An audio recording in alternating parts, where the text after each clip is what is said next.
A grabar. Bien, primero que todo, bueno, bienvenidos a la segunda clase de Teoría Crítica Literaria 2 del ciclo de licenciatura a distancia de Lengua y Literatura. Me gustaría volver al principio sobre algunas cuestiones que quedaron no sin definir, pero sí desdibujadas por momentos en la grabación de la primera clase, sobre todo pensando en la gente que cursa remotamente, chequeándolo con el BEDEL, la razón o el motivo por el cual ocurrió esto, bueno, fue por una mala conexión mía. Es decir, ante mi nueva propuesta de grabar en la nube y no en mi compu, me dijo que bueno, el problema va a persistir porque es una cuestión de conexión, no donde se aloja la grabación. Entonces, bueno, esperemos que en esta oportunidad no ocurra lo mismo. Si no, volveremos ad finitum recursivamente a volverse a las mismas cuestiones.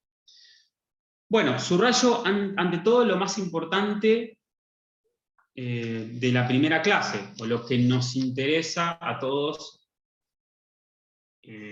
pensando sobre todo en el trabajo práctico.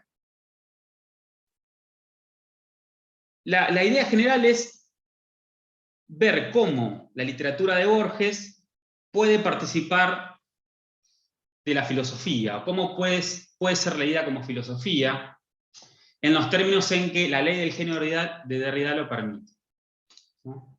Así como la literatura de Sartre, pensando de lleno en una novela como El limonero real, puede ser leída como poesía, hasta qué punto su tenor lírico permite esa confusión fructífera. Estamos hablando, por supuesto, de un juego interpretativo. Nadie, en términos de un verosímil realista, leería una novela de Sartre como poesía, y sin embargo, el terreno lo permite. Es decir, la idea de confusión de géneros habilita ese juego lúdico en el lector, y de ahí se vuelve fructífera en términos de potenciación de la lectura. O del mismo modo en que la literatura de Walsh, pensando también en otra novela paradigmática de la tradición argentina, como Operación Masacre, puede leerse como un informe policial o como un texto periodístico, jugando justamente con el género que le hace honor, la no ficción. De ese mismo modo leemos la literatura borgiana, como si fuera un texto filosófico, y ese como si fuera se juega todo el juego o toda la potencia de nuestra lectura. De qué modo la mezcla de los géneros, antes que debilitar o corromper, vaya a saber qué regla esencial de los géneros literarios o discursivos, permite, por el contrario, potenciar nuestra lectura, ¿no? Y trabajamos en concreto el caso de las ruinas seculares, sexto que hoy podremos volver, o podríamos volver, al pensar,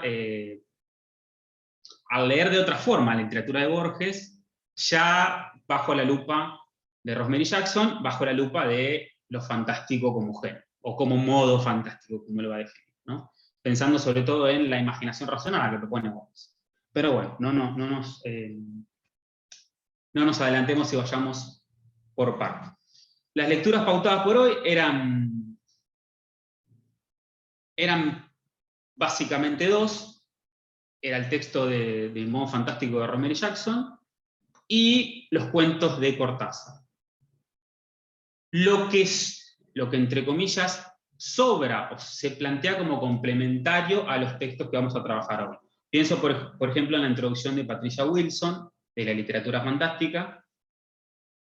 Pienso también en el prólogo a la invención de Morel de Jorge Luis Borges, ¿no? Pienso incluso, sobre todo, en el texto de Todorov. Todos estos tres textos vamos a volver, en mi argumentación, por lo menos voy a intentar hacer el esfuerzo argumentativo de incluirlos y de qué modo cuajan en estos dos textos bases para generar una argumentación mucho más rica y sólida y complementaria de toda la biografía de la unidad 1.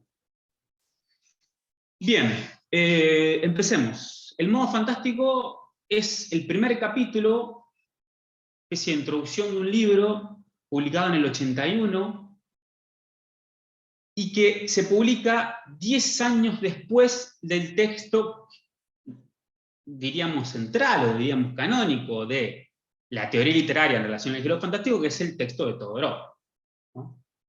Por eso Rosemary Jackson entabla de entrada una conversación con Todorov.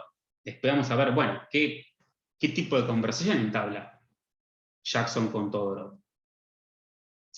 Entonces, podríamos, a priori, teniendo siempre ya como supuesto, ya en la mochila de saberes, que la inesencialidad es una condición del género, dicho de otro modo, que mientras más mezclemos los géneros, nuestras lecturas más ricas pueden serlo, pueden ser, dicho de otro modo. Pensemos un género como el fantástico, y tenemos dos categorías, o dos acepciones, o dos formas de definir lo fantástico. Habría, por un lado, una definición histórica y una definición teórica. Complementarias entre sí, no significa que una se oponga a la otra, sino que se podría explicar lo fantástico a través de la historia de ciertas expresiones literarias, y también, ¿no? Y unida a ello, se podría explicar lo fantástico a través de ciertos procedimientos o principios constitutivos del género per se. Empecemos porque se me ocurre en términos pedagógicos que puede resultar más lúcido, bueno, más lúcido, más esclarecedor, si se quiere. Empecemos por la acepción histórica, a contar el cuento, a ver de dónde nace, cómo es, cómo empieza a hablarse de género fantástico. Rosemary Jackson propone como primer antecedente o como gran precedente del género fantástico la Edad Media, pero no cualquier Edad Media o no la Gran Edad Media, sino un rito, un fenómeno temporal o temporario que es el carnaval, ¿no? El carnaval, que fue un ejercicio ritual cuasi religioso y pagano que tuvo lugar en la Edad Media y de la cual se ocupó exhaustivamente Mijael Bakhtin en su libro sobre la Edad Media y la carnavalización, ¿no? y el Renacimiento. Libro que seguramente ustedes conocen y que intentaré acá un poco mecharlo. En la Edad Media, cuenta Rosemary vía Bakhtin, había un momento, supongamos, no recuerdo los días, tengo entendido que no más de una semana, quizás menos. Acá lo histórico, esos datos se me escapan. Había un ritual, un ejercicio en donde el mundo, dicho muy rápidamente, se ponía al revés, ¿no? La ley, la autoridad que regía la legalidad de todos los días, que en la Edad Media suponía primero la legalidad de la Iglesia, ¿no? Después la legalidad del monarca, después la legalidad de la familia y la de los códigos morales de buena conducta en lo público, y también en la legalidad que regía también en el ámbito privado, ¿no? Aquello que nos convertía no solo en buen hijo, en buen padre, en buen ciudadano o en buen discípulo, pero también en buen cristiano. Todas esas legalidades, normas y protocolos de conducta en ese lapso del ritual se caían, ¿no? Uno podría, felizmente, porque si hay algo que atraviesa el carnaval es justamente la felicidad y la alegría, uno podría construir otra identidad. Uno podría abrazar a través del disfraz, la máscara, el ocultamiento del rostro, otra identidad, ¿no? Y podía así poner el mundo al revés. En los pueblos, supongamos en los pueblos de Francia, se suspendían las actividades, todo el mundo se disfrazaba, y se ponían en ejercicio ciertas prácticas profanas, paganas. Para darles un ejemplo, se podía insultar al rey. Se podía vejar al vecino. Y en los términos de la ilegalidad legal del carnaval, eso estaba permitido, ¿no? Bakhtin, de ahí la risa carnavalesca y de ahí todo el poder subversivo que va a tener el carnaval trasladado al género como la menipera, ¿no? Bakhtin establece 4 géneros. Bien, carnaval de eco. ¿Qué sería eso? Si hay una práctica muy genial, yo soy paranaense, voy a tirar el chivo. En Paraná se practica hace unos 10 años la fiesta de disfraces, ¿no? Y si se quiere, si hay un espíritu contemporáneo, si bien mercantil, de esa fiesta carnavalesca, son sin duda la fiesta de disfraces que hacen todos los años en Paraná. Otro eco, otro resabio, otro... sí, resabio en el buen sentido del carnaval de la Edad Media es los carnavales de comparsa, ¿no? En donde uno se disfraza. Bien. Ah, un libro de Humberto Eco, buenísimo. Bien. No tenía ese dato, buenísimo. Bueno, entonces, yendo un poco al grano. Bakhtin señala 4 rasgos esenciales con los cuales podríamos definir el carnaval, o la ilegalidad que se permitía en el carnaval. Por un lado, el contacto entre la gente, o sea, el noble con el vulgo, el pobre con el rico, las clases se desdiferenciaban, ese límite clasista se perdía, ¿no? Geográficamente o topográficamente, el vulgo vivía en las zonas bajas, suburbias, arrabales del castillo, y los nobles no tenían contacto con... Esto se ve muy bien en Game of Thrones, otro chivo, se ve muy bien cómo el pobre nunca llega a ver el rey. Y el Juego de Tronos termina siendo del 5.º piso para arriba. En fin. Eso por un lado, contacto familiar entre la gente se empieza a tocar, a ver. La excentricidad que permite a los aspectos subliminales de la naturaleza humana manifestarse concretamente. ¿Qué sería? Uno pierde esto que decíamos, los protocolos de pudor, de vestimenta que uno manifiesta para pertenecer en lo público, en una calle, puerta para afuera, bueno, se perdía. Después la presencia, justamente esta cuestión, ¿no? de lo sagrado y lo profano, de lo grande y lo miserable, y finalmente, quizás lo más divertido, o lo que más recupera la sátira menipea, es la presencia del rebajamiento y las obscenidades del cuerpo y de la tierra. Lo que hacían en la Edad Media era tener posibilidad no solo de golpear al rey, no solo de insultarlo, sino de escupirlo, de defecar en la calle, ejercitar libremente la promiscuidad y el sexo. O sea, algo que pasaba era eso, ¿no? También, sí, sin duda lo grotesco acá como acompaña. El mundo se ponía grotesco y por eso éramos felices, ¿no? Podría decir Bakhtin, ¿no? Entonces, la alegría del carnaval va a funcionar como un desestabilizador y va a venir a socavar la seriedad de la cultura oficial de la Edad Media. La cultura oficial que va a estar regida por la monarquía y por la iglesia, ¿no?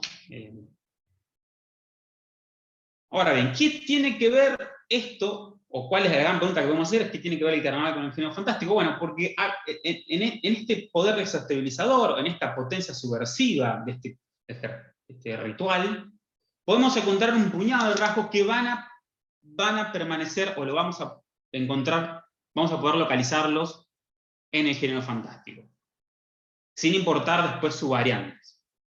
Ciertos rasgos básicos, pero que funcionan para definir su esencialidad.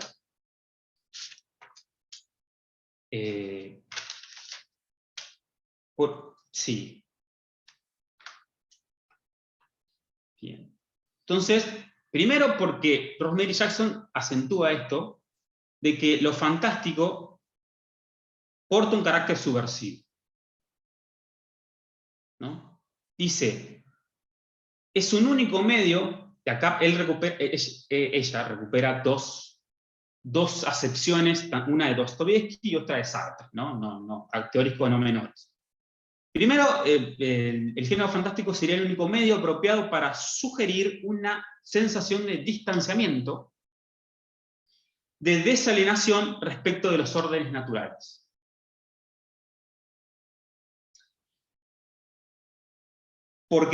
justamente porque, y después Sartre va a decir que se establece como una forma perenne que hace valer,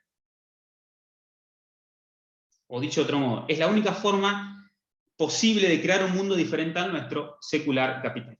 Y acá entramos, volvemos a la historia. ¿Por qué el género fantástico es subversivo? Porque en el momento en el que empieza a gestarse, que es después de la Edad Media, podemos llamarla Edad Moderna, ya no va a ser, dicho, el género fantástico va a discutirle y va a tratar de desestabilizar lo que podríamos resumir como la condición capitalista, positivista y realista de la época que le tocó nacer. Vayamos poco a poco. Se dice, bueno, primero definamos la cuestión de la secularización de la sociedad. La sociedad occidental, posterior a la Edad Media, incluso impulsada por el descubrimiento de América, por diferentes razones, el avance del progreso, la ciencia y la técnica, el abrazo a la razón, empieza justamente a perder su fe, o a establecer un devenir paulatino, un progreso paulatino de distanciamiento de la fe religiosa como eje ordenador de las cosas del mundo. Dicho de otro modo, Dios deja de ser respuesta a todas las cosas del mundo.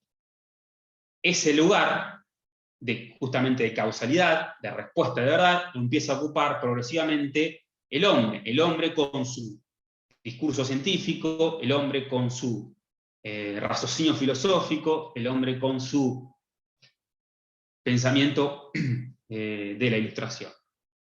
El hombre se hace cargo de la historia, va a decir Nietzsche, y hace girar la rueda. Y es en esta sociedad secular, en donde además se produce la revolución industrial, o deviene capitalista. ¿Qué significa? Se genera una sociedad, nace la burguesía, se genera el proletariado, y se abraza positivamente una fe en el hombre, en el futuro, se pone los ojos, hay una confianza como nunca antes vista en el futuro del hombre. El hombre adopta como propósito de todas las cosas construir un hombre nuevo que no tenga que vincularse o que no responda ya a las lógicas religiosas de la Edad Media, sino más bien, como decía, a la razón, a la ciencia.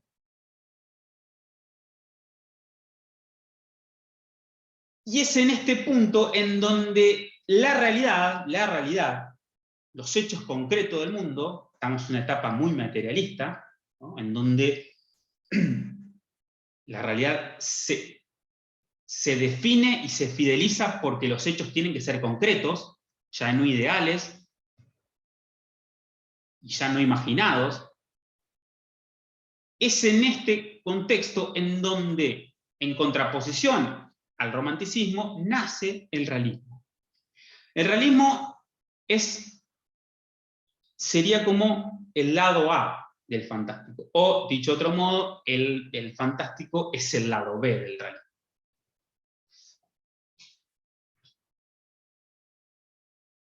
El realismo es la confianza objetiva, científica, positiva en la realidad. Si nos atenemos únicamente a las expresiones literarias, es a partir del siglo XIX, 1850, con Madame Bovary, donde empieza a gestarse justamente un realismo que busca, con la acumulación de detalles, con la exacerbación de lo representado, funcionar como una realidad espejo del mundo. Dicho de otro modo, el lector va a ir a los libros para encontrarse, mimetizarse o identificarse, como uno lo hace frente a un espejo, con el mundo. entonces empieza a gestarse. La historia del realismo es contemporánea a la historia del fantástico.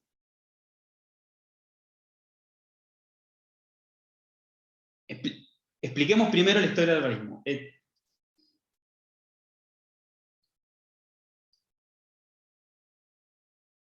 Empieza con un texto fundante, que es el de Madame Bovary. Madame Bovary,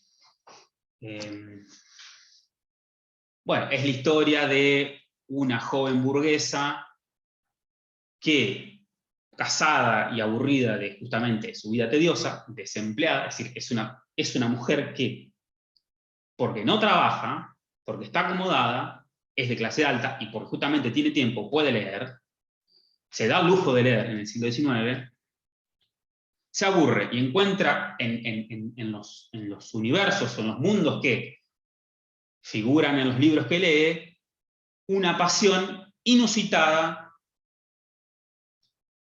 y totalmente increíble para ella, y lo que hace es un efecto de escapismo. Dicho de otro modo, Madame Bovary lo que hace es escapar del mundo real a través del mundo ficticio, ¿no? Y se genera el fenómeno hoy conocido como el fenómeno del bovarismo.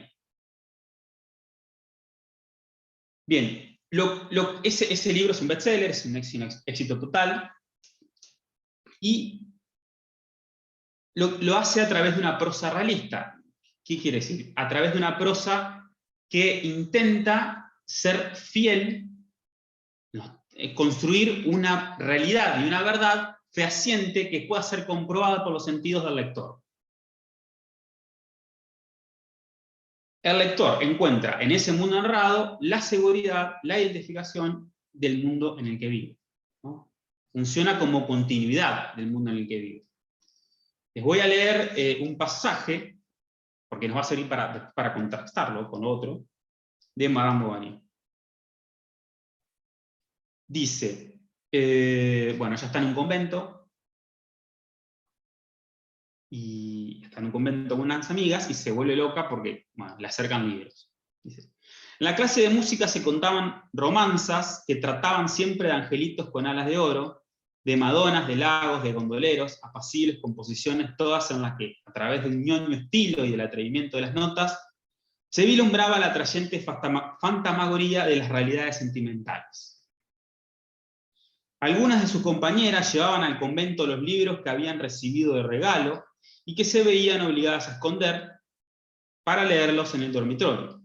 Palpando delicadamente sus hermosas encuadernaciones de raso, Emma fijaba sus deslumbrados ojos en el nombre de los desconocidos autores, condes o viscondes casi siempre, impresos al pie de sus obras, ¿no? Es una prosa realista en la medida en que narra, con palabras miméticas, una escena que tranquilamente podría transcurrir en el mundo real, ¿no? Este afán objetivo va a ser la estética que atraviesa todo Flaubert. Después, en el 80, situemos una primera gran versión, que sería el realismo francés. Después, en 1890, empieza el naturalismo, que es, si se quiere, una versión extremada del realismo francés de Flaubert, dicho esto muy rápidamente, porque no solo acentúa hasta el extremo la acumulación de detalles o el afán objetivista, sino que va mucho más allá, porque intenta convertir a la realidad en científica, en la medida en que escribe desde las ciencias naturales. Hay una exacerbación del lado fisiológico de los cuerpos que busca funcionar como reemplazo sustitutivo de una materialidad fidedigna.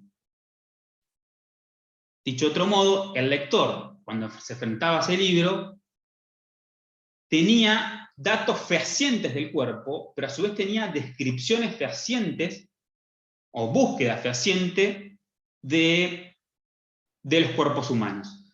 Todo esto a contraposición de la némesis del realismo, que es el romanticismo, que era la etapa anterior, ¿no? En donde el cuerpo sería idealizado, se abrazaría los sentimientos como causa de todas las desgracias humanas, ¿no? Piensen, por ejemplo, en el Werther de Goethe o en Shakespeare. Entonces, abrazando este tipo de naturalismo y realismo, es donde tenemos lo que sería el lado A del estado de las cosas occidentales, ¿no? Ahora bien, como lado B, no lo marco como oposición, porque no se trata de marcar oposición, realismo, fantástico, no. De hecho, Rosemary es muy cuidadosa al hablar de hasta qué punto lo fantástico funciona como supletorio o como condición complementaria de lo realista, ¿no? Habíamos dicho que en la modernidad se cae el relato cristiano del mundo, se cae como causalidad y respuesta a todas las cosas. Cuando se cae ese relato, se cae también la posibilidad de establecer lo que llamaríamos lo maravilloso sobrenatural. ¿Qué quiero decir? Si el ser humano en la Edad Media le atribuía a todo lo sobrenatural un origen divino, se hablaba de dioses, se hablaba de gestas de dioses, de relatos bíblicos, de mitos y leyendas referidas al cielo y al infierno, ¿no? Piensen, por ejemplo, en la Divina Comedia de Dante. Ya en una etapa secular y capitalista, ese maravilloso que se le atribuía a los dioses, una condición religiosa, se le va a atribuir ya o va a trasladarse a lo que Rosemary Jackson va a llamar, leyendo todo, va a llamar maravilloso profano. Es el momento en el que nacen las historias de hadas, duendes, gnomos, ¿no? Es la historia de lo maravilloso, quizás en la que más habituados estamos. Lo maravilloso entendido como relato cerrado, en donde hay un mundo seguro, pero que empieza con había una vez y fueron felices para siempre, ¿no? Y ese maravilloso profano, justamente va a funcionar como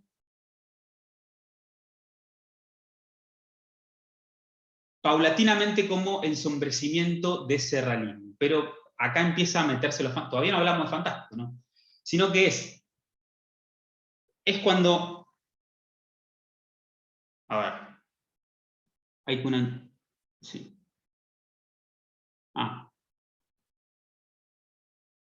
Bien, sí, sin duda, sin duda. Bueno, podríamos en un momento cuando recorramos lo fantástico nacional, cuando aterricemos en la literatura argentina, hasta qué punto lo que dice Pila tiene asidero, sobre todo pensando en Borges, ¿no? Entonces, decía, en un mundo secularizado, que ha abandonado en términos culturales la fe, si el paso de la Edad Media a la modernidad es eso, entre otras cosas, el deseo de lo otro, ahí está, encontré como el puente que no. El deseo de lo otro, de la otredad, que antes se las atribuíamos a los dioses, no va a ir al cielo o al infierno, sino al mundo mismo. ¿Se entiende eso? Es decir, ya no hay un lugar en donde alojar divinamente la construcción de un otro que nos permita definirnos a nosotros mismos. Porque si hay algo que permite la construcción de un otro, es justamente definirnos a nosotros mismos. Es lo que Rápido y Pronto hizo Europa al descubrir América. En vez de definir América, lo que hizo en un proceso de espejo es definirse a sí mismo, porque encontró ese otro que le permitió definirse como blanca, erudita, civilizada, etc. Patriarcal. Entonces, justamente al no tener esa otredad, un lugar divino donde alojarse, ni el cielo ni el infierno, porque Dios ha muerto, va a decir Nietzsche, esa otredad empieza a circular en el mundo mismo, pero no en el centro. En el centro está el realismo. Va a circular en lo que podemos llamar zonas de borde, zonas marginales. De hecho, la palabra marginal o secundarias aparece en el texto de Rosemary, pero para ensombrecer, acá subrayo, y amenazar esas construcciones realistas que va a ser Flaubert, va a ser Proust, va a ser Solá, ¿no? Los grandes realistas del siglo XIX. Perdón, bueno, Proust en el siglo XX. ¿Qué quiero decir? En la medida en que, situándonos en Madame Bovary, que contamos las formas en que una señorita burguesa, para evitar el tedio de la vida burguesa, lee libros, bueno, el fantástico va a contar el lado B de esa vida, y va a contar los temores y los deseos ocultos de esa joven burguesa. Y en ese entremedio, en ese afán de contar la oscuridad de ese realismo, es donde nace lo fantástico. Es donde empieza paulatinamente en el siglo XIX a gestarse lo fantástico con escritores como Poe, luego como Kafka, como vamos a ver.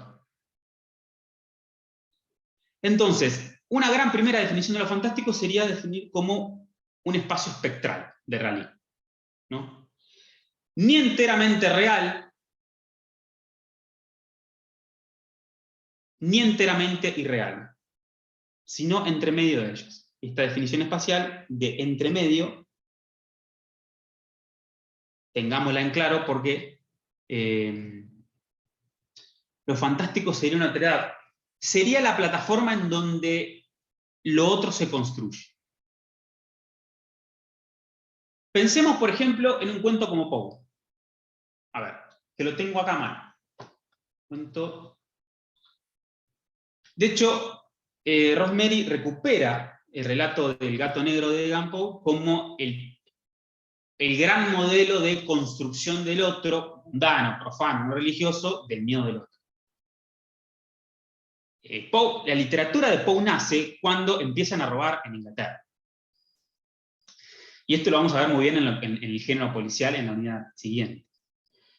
Cuando es el mundo occidental, pero no cualquier mundo occidental, sino el de Inglaterra, empieza a tener miedo de salir a la calle, empiezan a aparecer justamente ese otro que va a ser detectado como o delincuente, o fantasma, o ese otro que también incluso puede ser uno mismo. ¿Por qué?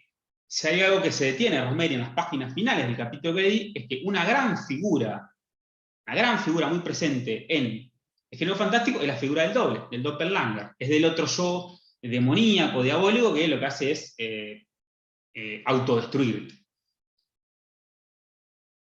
Pero puede ser un gorila. Sí, puede ser un gorila.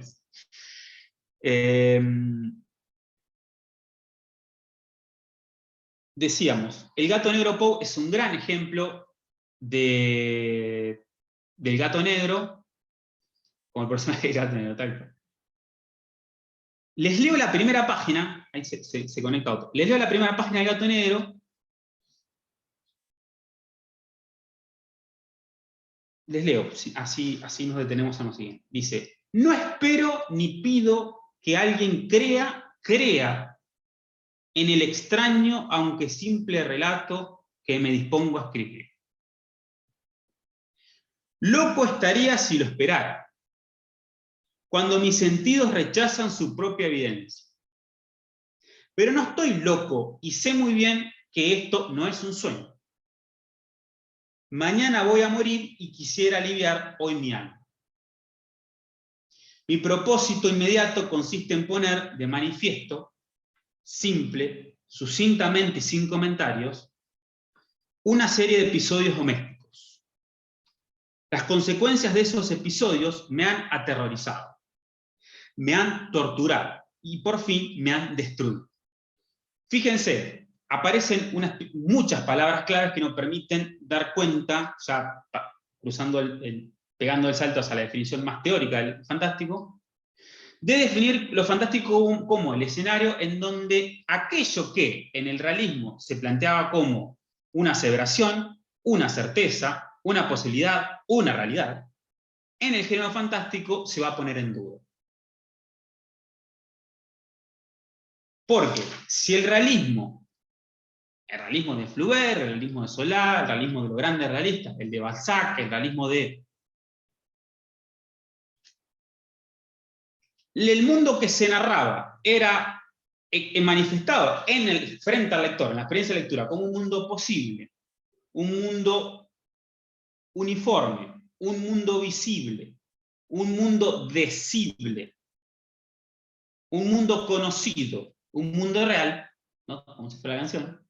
Con Poe, Y después con Kafka, con nombrando para mí los dos grandes hacedores de lo fantástico, siglo XIX y siglo XX, hacia lo piglia, me pongo muy taxativo. Ese realismo, esa realidad, esa narración se va a convertir en imposible, informe, invisible, indicible, desconocible y real. ¿Pero cómo? No a través de los mecanismos de los maravillosos, sino que se va a quedar entre medio de ese pasaje. ¿Cómo? Poniéndolo en duda. La gran pregunta del fantástico, o lo que sería el rasgo constitutivo del género fantástico, es la incertidumbre, es la vacilación. Es el momento en el que el lector, frente a lo que está leyendo, no puede creer lo que está ocurriendo. Es eso, va a decir Rosemary, en una frase que tranquilamente es una frase fórmula, el género fantástico es la narración de lo que no puede ser, coma, y sin embargo es.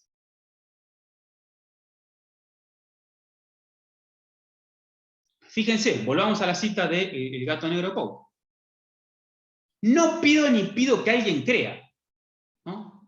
El realismo fantástico es una cuestión de fe. Querer o reventar. No creo en lo que está pasando y sin embargo pasa. El realista, el lector de Flaubert, nunca atenderá esa pregunta. Jamás dudaría de las experiencias escapistas de la señorita burguesa de Madame Bovary. Jamás. Podemos, si se quiere, en un caso argentino, en la primera gran novela de la literatura argentina es Amalia. Bueno, tampoco. Uno nunca. ¿Por qué? Porque son justamente son los avatares, un novelón, los avatares, o también. O las novelas de Mallea, o las novelas de Mujica Lainez, ¿no? Uno nunca dudaría de lo que pasa. Y sin embargo, en el género fantástico se pone la cuestión de la duda, y roza también uno de los grandes tópicos del realismo fantástico, que es la locura. La locura como amenaza. Si pongo en duda el realismo es porque me estoy volviendo loco. La gran pregunta de ¿esto es real? O ¿esto me estoy convirtiendo en loco? Es la gran pregunta del género fantástico. Dice, loco estaría si no esperara cuando mis sentidos rechazan su propia evidencia. Pero no estoy loco. Y sé muy bien que esto no es un sueño. Otra gran cuestión que vamos a ver muy bien en Cortázar es también la cuestión de los dos mundos. Los dos mundos de cómo lo fantástico funciona como la materialización de una grieta, de un portal, de un pasaje, de una puerta, en donde los dos mundos pueden atravesar. La vigilia y el sueño, lo real y lo irreal, lo literario y lo verídico. Vayamos a otro gran ejemplo que es el de Kafka, que es el de la metamorfosis, que también Rosemary vuelve sobre ese ejemplo, para marcar hasta qué punto lo fantástico funciona como mecanismo de ensombrecimiento del realismo que está en auge y en crecimiento y en apogeo en ese siglo XIX.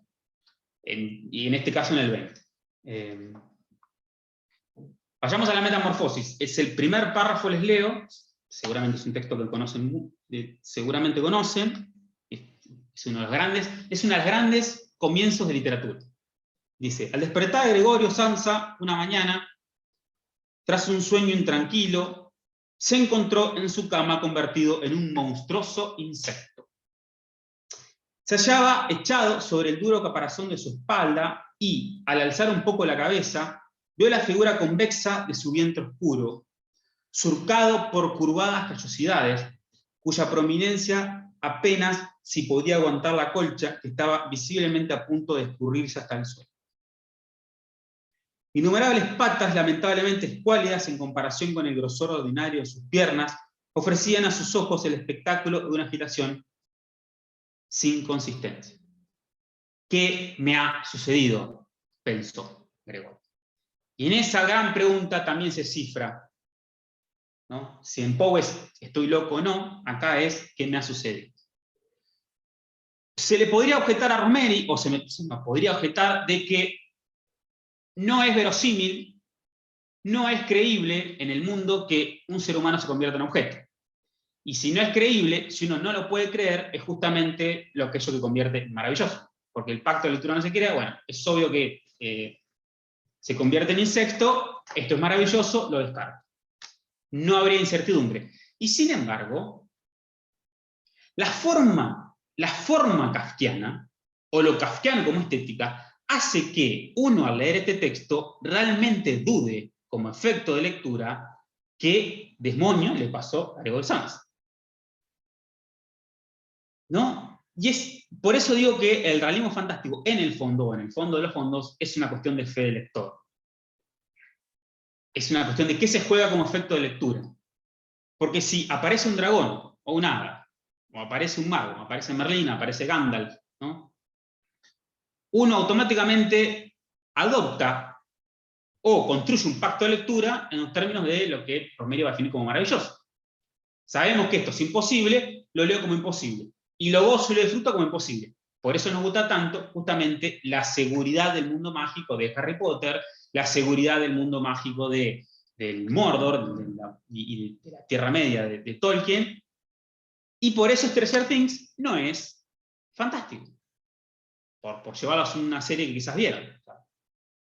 O no. Quizás estoy tomando como... Es decir, ¿por qué Stranger Things, cosas extrañas, fíjense, no es fantástico?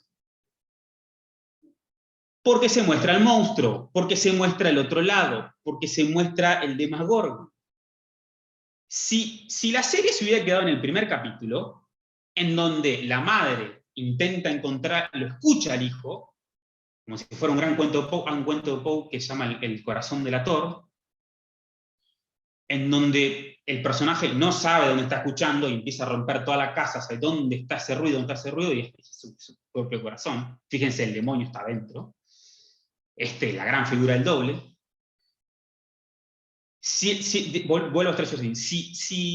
Si la serie se hubiera quedado en esa escena y no hubiera mostrado justamente el otro lado, hubiera sido un gran relato fantástico, porque nosotros como espectadores primero hubiéramos roto el televisor, qué está pasando, dónde está Will, dónde está Will. No. Justamente la pregunta dónde está Will se resuelve, se explica, se desarrolla. Lo fantástico es el momento en donde el relato se repliega y no explica. Es el momento en el que deja la duda y la incertidumbre al lector. Por eso, lo fantástico participa muchísimo del género de terror. Y acá entro a Derrida, con los Lupa de Derrida.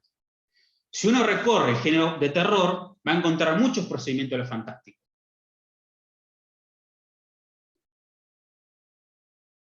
Con la diferencia que el terror después se explica, ¿no? Entonces, tenemos una definición histórica, que, que son las primeras 10 páginas de Romery, en donde ella lo que hace es ver las raíces de la carnavalización, o el poder desestabilizador, los reconoce en el poder estabilizador del fantástico frente al realismo. ¿Por qué? Porque dice que son justamente en esa demostración o en esa figuración de los miedos y los deseos del sujeto burgués del siglo XIX, que es de un modo donde se puede discutir el sujeto capitalista que está construyendo. ¿No? Es ese sujeto que está empezando a tener miedo, está empezando a temer a la realidad, y ahí aparece el fantasma. Como si lo fantástico en el siglo XIX fuera una gran máquina de construcción de los otros. Otros que no somos, sino nosotros mismos. Bien. Eso por un lado. Después, Rosemary Jackson vuelve a Todorov, es decir, vuelve al fundador teórico del género, que es, o sea, vuelve 10 años atrás y vuelve al texto, se llama Introducción a la literatura fantástica, y vuelve sobre la gran definición de Todorov que vamos a tomar acá como eje para la... ¿no? Dice, según Todorov, el texto puramente fantástico establece una vacilación absoluta, tanto en el protagonista como en el lector. En el héroe, ¿no? El héroe duda qué está pasando, y nosotros también. Quienes no pueden aceptar los insólitos sucesos que se describen, ni desecharlos como fenómenos sobrenaturales, eso pasaría si, por ejemplo, aparecería un dragón en el texto. Bueno, nosotros lo desechamos como sobrenaturales, pero no. La ansiedad es, además de temática, experiencial. Eso es algo que es muy marcado en el género fantástico, sobre todo en los cuentos de Poe y de Kafka. Se lee la ansiedad. El género fantástico, sobre todo el clásico, no es para ansiosos.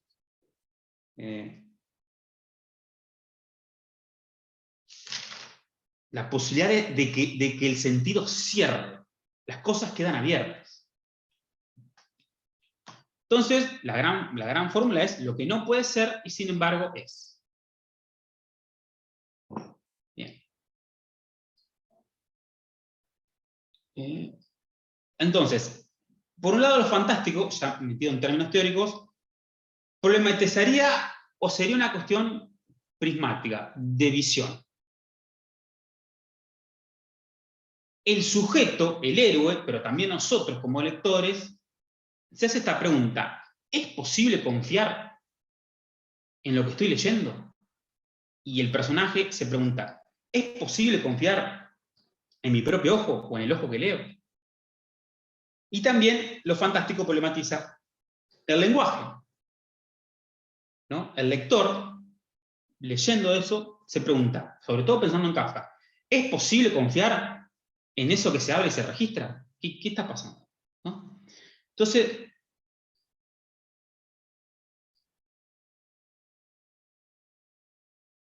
se genera una definición de lo fantástico como la constitución de la ambigüedad esencial.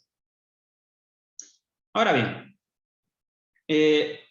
Rosemary como que se aparta de Todorov, o no se aparta, sino que, bueno, primero lo confirma y lo legitima, pero aclara que el rigor clasificatorio de Todorov, no sé si vieron el cuadro, dice, tiende a la confusión, porque es demasiada clasificación. Tenemos que definir entre maravilloso puro y maravilloso profano. Si quieren, podemos definirlo como el maravilloso puro, sería aquello maravilloso de los dioses. Lo maravilloso profano sería aquello que ocurre en la realidad, pero nosotros le atribuimos un fenómeno sobrenatural, ¿no? ¿Qué sé yo? Las personas levitan. Pensemos, por ejemplo, en el realismo mágico. El realismo mágico no es un género fantástico, justamente porque los personajes que están situados en esa ficción toman como natural que, por ejemplo, la gente levita o le salten, tengan cola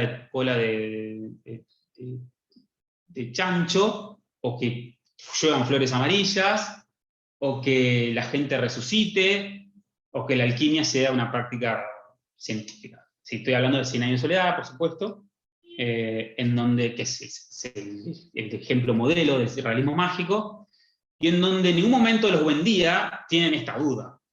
En ningún momento en Macondo se plantean la cuestión de, bueno, si nos casamos entre primos, los hijos van a salir con cola de chancho. No. Porque justamente entra el discurso de lo esotérico, el discurso de la superstición como motor de la ficción. Acá eso está muy, muy claro en Cien años de soledad. Pero justamente, y eso es lo que convierte al Cien años de soledad en un texto no fantástico. Entonces, volviendo a Rosemary. Dice Rosemary: el rigor clasificatorio de Todorov lleva cierta confusión. Es mejor definir lo fantástico como un modo literario antes que un género, y ubicarlo entre dos modos opuestos de lo maravilloso y lo mimético. Las formas en que opera pueden entonces entenderse por su combinación de elementos de estos dos mundos. Entonces, reparo o subrayo estas dos cuestiones. No como modo y no como género, como combinación de elementos de estos dos modos. Para nosotros, podemos decir que Rosemary lee Todorov a la Derrida, dicho de otro modo, porque encima los textos son contemporáneos, el de Derrida y el de Rosemary. lo que define como modo no está definiendo otra cosa que la posibilidad de participación del género fantástico de otros géneros. De cómo lo fantástico puede inmiscuirse en el medio de lo maravilloso, el mundo de lo irreal total, el mundo de las hadas, de los dragones, de los ángeles, de los gnomos, y lo mimético total, entendido en los términos de realismo que lo definimos con Fluer y Solar. Es decir, lo mimético como construcción fidedigna del mundo entero, en donde a través de una pulsión de espejo, ¿no?, la realidad narrada refleja el mundo del lector. Retrata, ¿no? Entonces, lo fantástico tendría una definición ahora posicional. Si lo definimos al fantástico como el espacio espectral del realismo, ahora lo definimos como el espacio entremedio entre lo mimético y lo maravilloso.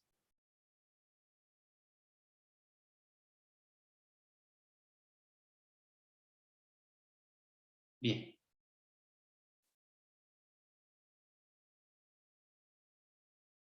Y el rasgo constitutivo de lo fantástico sería justamente su capacidad de significar. Dice, lo fantástico se perfila sobre lo que no se puede decir.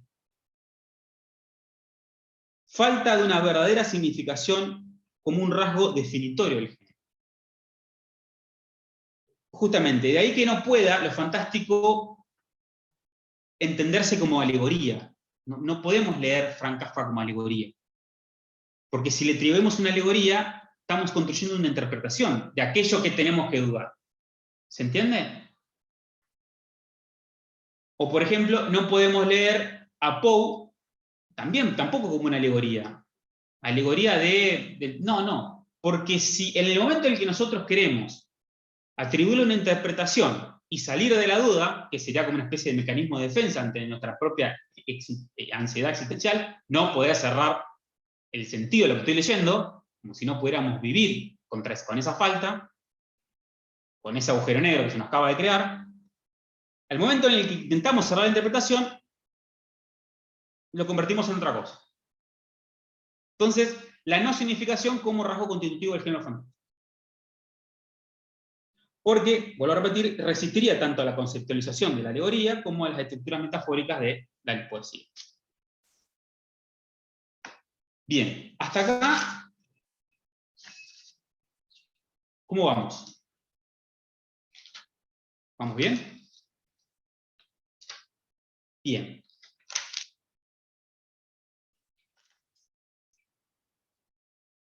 ¿Vamos bien? Bien, genial. Entonces, es la ambigüedad esencial, es la incertidumbre constitutiva del género fantástico, la puerta de entrada o la llave que nos va a permitir entrar al mundo de Cortázar. Si hay algo que nos permite potenciar nuestra lectura de Cortázar, una lectura de Cortázar, es la incertidumbre fantástica que define el modo en que narra o el que cierra los cuentos Cortázar. Pensemos en un cuento, por ejemplo, como Cartas a mamá. Cartas a mamá, ¿lo leyeron? O vayamos a los cuentos que están consignados. Por ejemplo, una buena manera de definir, vayamos a los rasgos, ¿no? Una buena manera de definir la topografía clásica, o una forma buena de detectar la topografía de lo fantástico, es leyendo en conjunto, o uno detrás del otro, los textos Continuidad de los Parques y La Noche Boca Arriba. Porque en ambos textos hay un procedimiento similar en relación a los espacios virtuales y los espacios reales. Los espacios ficcionales y los espacios que dentro de la ficción se creen como reales, ¿no? Estoy reformulando la hipótesis de lectura de Beatriz Arlo, que entiende a la literatura de Cortázar como una literatura de pasajes. Si hay algo que en lo fantástico ocurre, es justamente el pasaje de un mundo a otro. Ese mundo puede ser mi propio yo, paso a mi yo, a mi otro yo, que es mi doppelganger, mi doble maligno, mi doble demonio. O también puede ser, como en el caso de Cortázar, el traspaso de un mundo real, el mundo de la vigilia, el mundo de los despiertos, a un mundo onírico, a un mundo que se crea en la ficción, que se crea en la imaginación. Y ese es el paso de, por ejemplo, La noche boca arriba. La noche boca arriba es genial porque plantea una pregunta,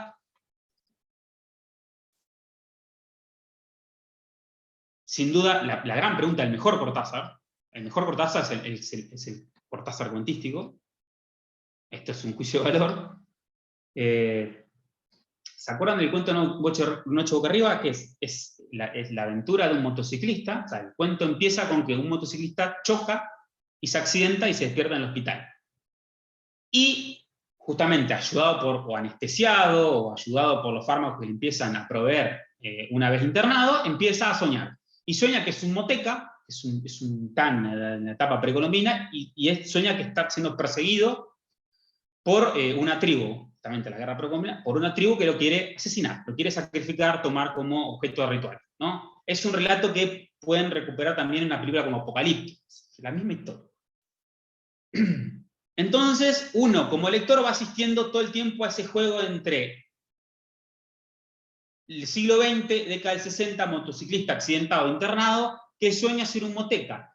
Y al final del cuento nos damos cuenta de que, en realidad, es el moteca el que, acostado en forma sacrificial, en forma de cruz, al punto de ser sacrificado, es el que sueña sueña ser un motociclista que en una época futura tuvo un choque, ¿no? Entonces, el efecto fantástico que se genera por anacronismo. Genial, Samantha Schweblin también. Genial, muy bien. A ver, sí, tengo muchos comentarios. Schweblin también tiene esa suspensión o esa incertidumbre en los finales. Hay una película llamada La escalera de Jacobo que tiene ese mismo mecanismo. Mirá, no sabía. Mirá, genial. No sabía esa película. Bien, buenísimo que te quedes con lo de Schweblin, porque Schweblin ahí lo vas a tener ahí para el trabajo. Decía, entonces la pregunta que se instala en el texto es, ¿cómo puede ser que un moteca pueda soñar con un motociclista? Es la pregunta por el destiempo, por el anacronismo, por cómo puede ser que uno pueda soñar en el futuro. Se instala la pregunta de la ciencia ficción. Otro gran género en donde lo fantástico participa como modo, ¿no? Y Axolot, bueno, sí, podría ser, podría ser. No lo tengo muy presente, Axolot, pero podría ser. Tendría que... En todo caso, podrías argumentarlo vos, sí. O sea, en términos del examen, no en el examen, en el trabajo, ¿no? Sería muy bueno que puedan recuperar otros Cortázar que no están incluidos en la consigna o en la bibliografía. Y, repito, los cuentos que están incluidos en la bibliografía son arbitrarios. Pueden aparecer otros, que es una bibliografía abierta. Pensemos, por ejemplo, en un cuento como Continuidad de los Parques, que es el cuento en donde uno por general inicia para definir lo fantástico cortázariano. Es un cuento muy breve, es un cuento de entrada, en donde el lector el lector de novela se reconoce leyendo. Él sentado, les leo el final. Él sentado en un sillón de terciopelo verde, se da cuenta que lo que está leyendo es la misma escena que le tiene ahí como protagonista, ¿no? Es el lector que se reconoce leído, ¿no? El lector leído, es una figura muy quijotesca, en donde el personaje se convierte el narrador se convierte en personaje. Dice, desde la sangre galopando en sus oídos le llegaban las palabras de la mujer, primero una sala azul, después una galería, una escalera alfombrada, en lo alto 2 puertas. Nadie en la primera habitación, nadie en la segunda, la puerta del salón y entonces el puñal en la mano, la luz de los ventanales, el alto respaldo de un sillón de terciopelo verde, la cabeza del hombre en el sillón leyendo una novela. Esa escena de un hombre sentado en un sillón leyendo una novela es el principio del texto, entonces genera un efecto otra vez, ¿no? También muy borgiano, efecto circular, en donde el final te envía al principio, y en donde el lector se convierte en un personaje, en un procedimiento que podríamos dictar como cajas chinas, ¿no? Va sacando, se encuentra así. Y es el efecto de lectura, es esa pregunta, es ese levantar las manos y quedarse ansiosamente, ¿esto es todo? ¿Pero qué pasa? ¿Dónde está la explicación? ¿Dónde cierra? Es lo que genera justamente el efecto, o en términos de Cortázar, la sensación de lo fantástico. Fíjense que yo les compartí un texto que se llama El sentimiento de lo fantástico, de Cortázar, en donde Cortázar define lo fantástico a partir de la mirada de su gato, que se llama, creo que, Sócrates. Todo aquel que tiene un gato sabe lo que está contando Cortázar es verdad. De hecho, mi gato está por aquí. Cortázar define lo fantástico describiendo la mirada fija en la nada del gato. Dice, perdón, el gato se llamaba Teodoro, por Teodoro Adorno, hay un juego ahí. Y lo que hace es la forma en que el gato, fijando en la nada, o fijando la cosa en lo menor, lo cotidiano, lo trivial, lo fútil, es en ese rigor, por sobre todo en esa insistencia en mirar algo totalmente inútil y sin importancia, en donde eso inútil se extraña y se convierte en fantástico. Podríamos también definir este procedimiento, el sentimiento de lo fantástico, con la ayuda de un formalista ruso que es Shklovsky, cuando habla del efecto de extrañamiento, la posibilidad que tenemos nosotros a través de la percepción de extrañar las cosas cotidianas y volverlas poéticas, ¿no?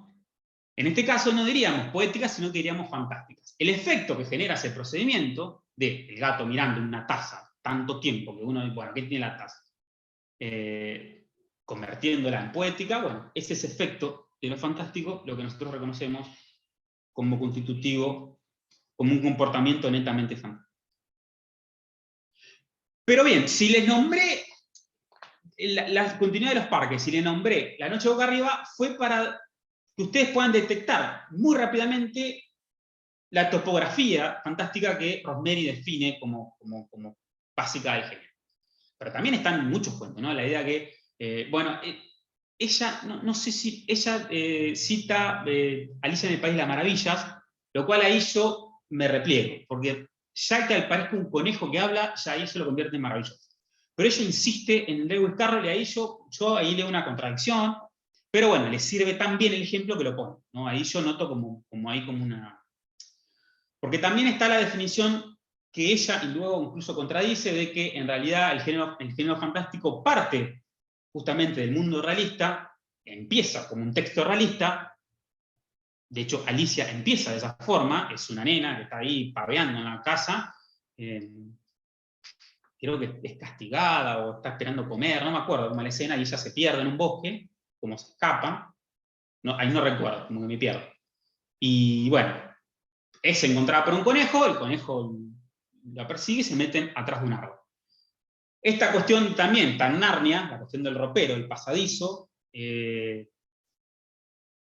tan Stranger Things, la cuestión del otro mundo, marcaría justamente portales, pasajes de un mundo a otro. Pero si el conejo que habla o el sombrero loco convierten a Alicia en el País de la Amarilla en eso, en un texto maravilloso, como dice su título, sigo sin entender por qué Rosemary lo incluye ahí. En Cortázar, ese pasaje se da en el texto mismo, pero no llega al extremo de lo maravilloso. Lo voy a explicar con un ejemplo que ustedes tienen quizás consignado en el texto. En un texto que se llama Cartas a Mamá. No sé si leyeron ese cuento. Cartas a Mamá es un cuento genial en donde Pablo y Laura, no sé si es Pablo, pero Laura seguro, una pareja de Buenos Aires, se va a vivir a París y mantiene una correspondencia, un contacto con su mamá. La figura de la madre en Cortázar es exasperante, es un monstruo que lo devora todo, es muy edípico Cortázar, las madres están presentes y siempre o resuelven o arruinan todo. Es como la cuestión de lo maternal en Cortázar es muy fuerte. Piensen, por ejemplo, un momento como la salud de los enfermos, que podríamos comentar ahora. Pero bien, la cuestión de la carta es que, bueno, hay un equívoco que motoriza el nudo del relato, que es la madre le manda saludos al hijo de un hermano muerto. O la maga Rayuela, sí, también. Pasa que con Rayuela no me quiero meter porque es como sería como para pelear. Sí, como me quedo con el Cortázar que quiere. Entonces, el equívoco de la carta es eso, es la madre cita a un hijo muerto. Creo que se llama Emilio. Emilio le manda, no me acuerdo el nombre, Emilio se manda saludos. Y entonces, la pregunta es, ¿pero cómo puede ser que nos mande saludos si Emilio está muerto? Y ahí la historia, el narrador empieza a desembarazar en realidad la trama oculta, amorosa, de engaños, de traiciones, infidelidades. Mis alumnos secundarios decían icardeadas, ¿no? En donde el hermano se queda con la viuda del hermano muerto y se escapan a París y quieren negar su pasado, quieren construir un mundo nuevo en ese París. Entonces se construye un mundo que ha quedado en Buenos Aires, que es el mundo de la infancia, el pasado del Pablo, el protagonista, y un mundo que se quiere presente, que se quiere como establecer el presente, que es en París. Las cartas a mamá funcionan como dardos temporales que lo que hacen es sujetarla a Pablo en un pasado que no quiere, que es el pasado de la madre, es el pasado de la traición, del hermano muerto. Pero es tanta la insistencia de la madre de que el hermano le manda saludos, ese hermano muerto, de que ese hermano progresivamente, en la palabra de la madre, empieza a tomar cuerpo como fantasma, empieza a materializarse y empiezan a construir una materialidad en la conciencia de los personajes real. Dicho de otro modo, el hermano muerto, a través de la palabra de la madre, se construye en un fantasma. Pero no era un fantasma que lo insultamos con un fantasma, sino que se lo empiezan a creer. Y bueno, Laura va a esperarlo en el tren, porque la madre le avisa que va a llegar en el tren, pero ¿cómo puede ser en el tren si está muerto? Y bueno, empiezan a mirar, los dos van a esperar en el tren. Y el cuento termina de una forma genial, en donde los dos aceptan el fantasma. Y uno se pregunta, pero ¿cómo puede ser? Si saben que está muerto y lo aceptan, dice.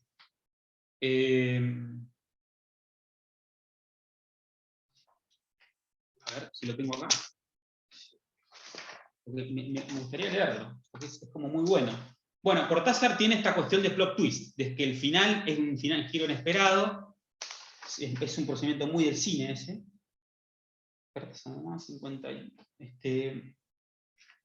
Y en donde permite justamente el movimiento inesperado y que te invita otra vez a la relectura. Bien. Entonces, dice, acá. Dice, pasó al otro cuarto, fue a la mesa de trabajo, encendió la lámpara. Este es el párrafo final. No necesitaba releer la carta de mamá, que le llega a la última carta, para contestarla como debía. Empezó a escribir, querida mamá. Escribió, querida mamá. Tiró el papel, escribió, mamá. Sentía la casa como un puño que se fuera apretando. Todo era más estrecho, más sofocante. El departamento había sido suficiente para dos, estaba pensando exactamente para dos. Cuando levantó los ojos, acababa de escribir mamá, Laura estaba en la puerta mirándolo. Luis dejó la pluma. ¿A vos te parece que está mucho más flaco? Laura hizo un gesto. Un brillo paralelo le bajaba por las mejillas. Un poco, uno va cambiando. Del que están hablando es del hermano muerto, que lo aceptan como realidad, ¿no? Es cuando el psicótico convive con sus propios fantasmas, con su metáfora delirante, y lo acepta, ¿no? Entonces, el orden fantasmal le gana la partida a lo real. Aquello que ellos insistían en sostener en el mundo ficcional se pasa, ¿no? al orden fantasmal. Entonces, es como que la mentira de mamá, el error de mamá, pega el salto que ocupa un lugar. Y eso genera justamente el efecto de los fantasmas.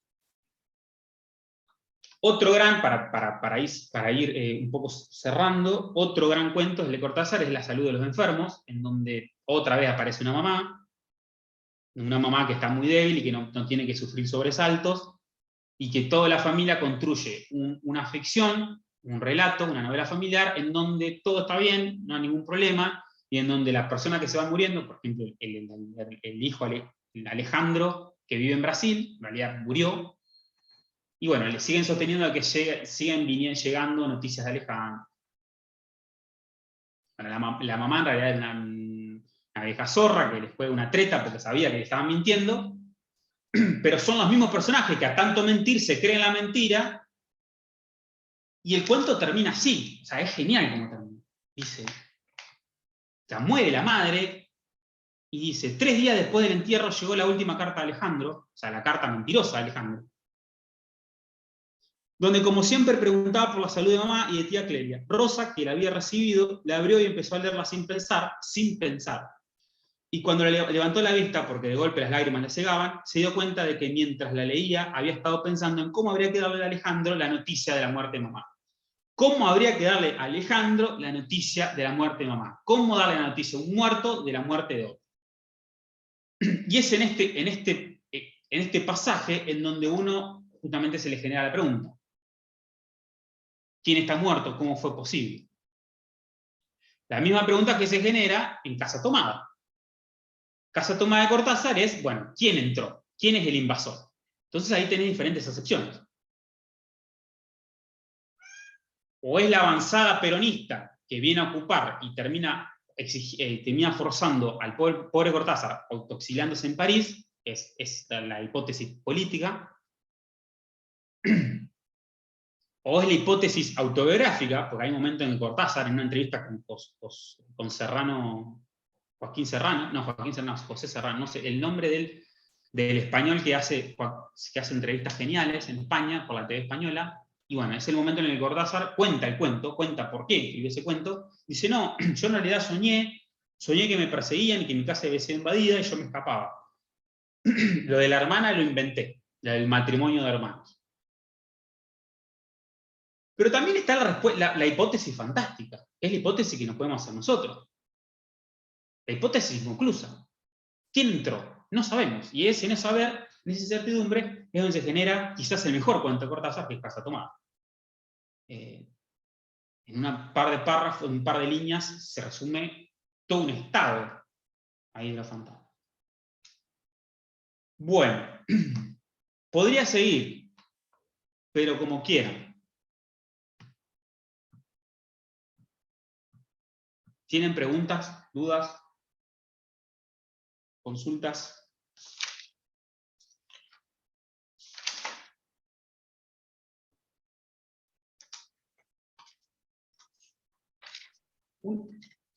Bueno, hola, hola. ¿Se sí, escucha? Sí, se escucha. Bueno, ¿cómo andás, Emiliano? Hola, bien. Primero, buenas tardes. Bien. Quería aportar también al cuento de Cortázar. Tengo varias cuestiones para decir, pero me voy a quedar con la última del cuento de Cortázar. Y ver ahí que lo que expulsa también sería como una especie de lectura más psicoanalítica, si se quiere, que lo que expulsa a esos hermanos que quieren casarse, ese no es un dato menor, es, digámoslo así, una especie de pulsión libidinal que no pueden concretar, ¿no?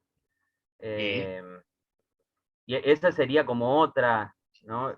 Es muy Zizek, la lectura de esa me parece, que también la hace un poco en la película de Hitchcock, Psicosis, ¿no? Ah, mira. No sé Mira. si lo viste. La película la vi así, pero nunca hice la relación. Claro, muy buena la conexión.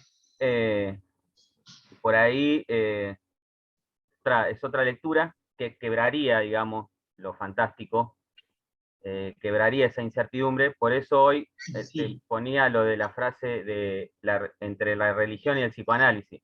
Porque, claro. digámoslo así, el psicoanálisis viene a aguar la fiesta, ¿no? Todos esos Tal cuentos en cual. donde está la locura, etcétera, ¿no?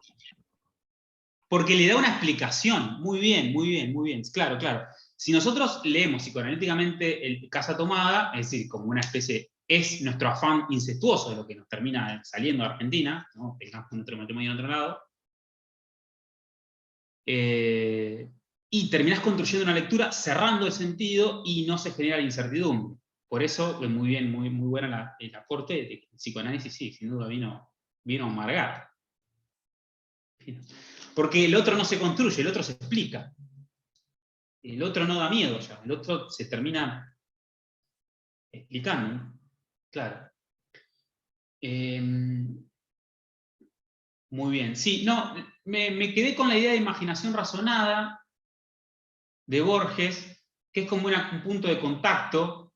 A ver, si hay alguien que, bueno, volviendo a Piglia, ¿no? Piglia, la gran frase de Piglia es: Borges inventó el género fantástico en el Río de la Plata. ¿Qué fue lo que inventó? Y que lo podemos ver no solo en las reuniones seculares, sino también en Tlön, que es esta cuestión de la imaginación razonada, que es hacer de la imaginación el principal motor de construcción de ficción y hacer justamente pensar la realidad como una material construida de ficción. O, dicho de otro modo, ver hasta qué punto eso que llamamos realidad es construida con las mismas herramientas o procedimientos que llamamos ficción. ¿Cuánto le debe la realidad a la ficción? Por ejemplo, cuando en el prólogo de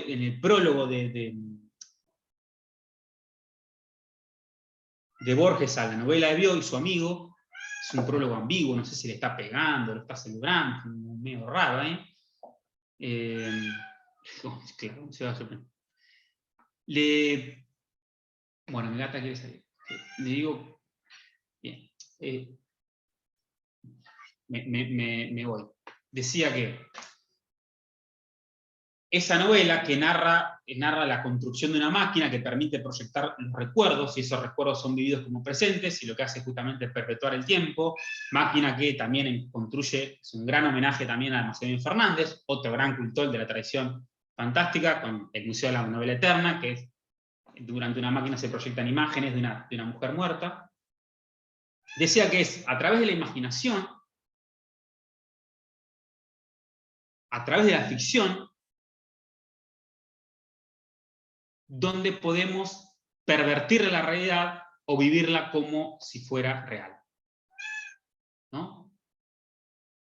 Piensen en un cuento como Tlön, en donde se da la misma escena, en donde encuentran un universo, en un error de un libro, donde ellos se meten en un libro, van como investigadores a buscar dónde está cita, en realidad no es una cita, y Tlön termina siendo un mundo dentro de un planeta, y así, ¿no? O en las reinas circulares también, el procedimiento mismo de cajas chinas, que es un soñador soñando que soñaba por otro. Sí. Eso, ¿no? Es de cómo la imaginación funciona como proyección, como construcción y máquina de construcción de realidad. Que no es la experiencia lo que construye la realidad, sino es la misma imaginación. Bien. Es todo por hoy. Si tienen preguntas, dudas, como si se les empiezan a aparecer cuando empiecen a escribir el trabajo, bueno, escríbenme por mail. Voy a tratar de responderlas lo más rápido posible, pero bueno, haré lo posible. Bien. Hasta acá llegamos. Si no tienen alguna duda, consulta, cerramos. Gracias por quedarse. Esta vez fue más largo. Y bueno, nada, gracias por acompañar y espero que haya sido claro. Buenísimo. Chao, chao. Chao.